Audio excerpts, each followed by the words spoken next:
નમસ્કાર, આપ જોઈ રહ્યા છો નેશન પ્લસ ન્યૂઝ. હું છું આપની સાથે હેતલ ભગત. કરમસદ આણંદ મહાનગરપાલિકાની સંકલન સમિતિની બેઠક મહાનગરપાલિકાના કમિશનર મિલિંદ બાપનાના અધ્યક્ષસ્થાને યોજવામાં આવી હતી. પ્રારંભમાં મહાનગરપાલિકાના નાયબ મ્યુનિસિપલ કમિશનર નીલાક્ષ મકવાણાએ આણંદના ધારાસભ્ય યોગેશભાઈ પટેલ અને સંસદ સભ્ય મિતેશભાઈ પટેલને આણંદ મહાનગરપાલિકાની સંકલન સમિતિની બેઠકમાં આવકાર્યા હતા.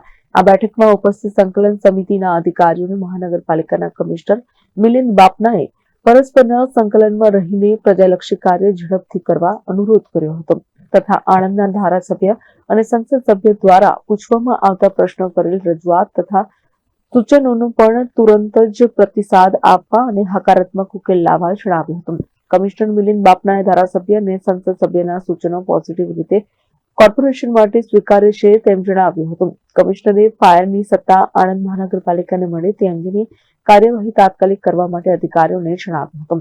તો કરમસદ આણંદ મહાનગરપાલિકાની સંકલન સમિતિની બેઠકમાં ઉપસ્થિત સંસદ સભ્ય મિતેશભાઈ પટેલ, ધારાસભ્ય યોગેશભાઈ પટેલ દ્વારા પ્રજાલક્ષી પ્રશ્નોની રજૂઆત કરવામાં આવી હતી, જેમાં જીટોડિયા વિસ્તારની સોસાયટીઓમાં સ્ટ્રોમ વોટર પાણીની લાઈન નાખ્યા બાદ નવા રસ્તાઓ બનાવવા માટે જ્યાં જરૂર છે ત્યાં સીસી રોડ બનાવવા, બ્લોક નાખવા, કોર્પોરેશન વિસ્તારમાં નલ સે જલ યોજના દ્વારા પીવાનું પાણી આપવામાં આવે તે માટે અને જે વિસ્તારમાં હજી સુધી ગટર લાઈન પહોંચી નથી ત્યાં તાકીદે ગટર લાઈન પહોંચાડવામાં આવે.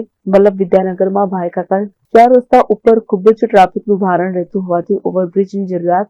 રેલવે સ્ટેશનથી તુલસી 4 રસ્તા રોડ ઉપર ટ્રાફિક નિયમન, જૂના બસ સ્ટેન્ડ, મિનરવા ચોકડીવાળા રસ્તા ઉપર ટ્રાફિક ઓછો કરવા રસ્તાઓ વન વે કરવા, બાલેજ ઓવરબ્રિજની બંને બાજુએ ટ્રાફિકની સમસ્યાથી છુટકારો મેળવવા અને અકસ્માત ઝોન હોવાથી ટ્રાફિક પોલીસ પોઈન્ટ મૂકવા, રખડતા ઢોર નિયમિત પકડીને પાંજરાપોળ મોકલવા, અમીના મંઝિલ વિસ્તારમાં અંડરગ્રાઉન્ડ નાળાનું કામ ઝડપી કરવા જેવા 10 જેટલા સૂચનો રજૂ કરવામાં આવ્યા હતા.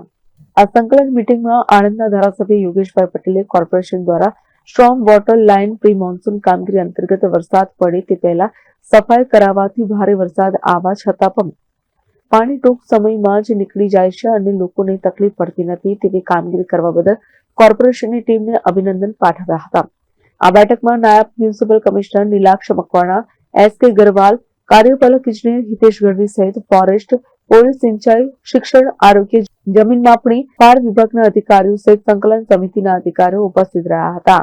આણંદથી દિનેશ પટેલની સાથે Hiren Shah, Nation Plus News, Khambhat. સમાચારોનો સતત અપડેટ મેળવવા માટે અમારી નેશન પ્લસ ન્યૂઝની યુટ્યુબ ચેનલને સબસ્ક્રાઇબ કરો, બેલ આઇકન દબાવો અને જોડાયેલા રહો ફેસબુક, ઇન્સ્ટાગ્રામ અને ટ્વિટર પર.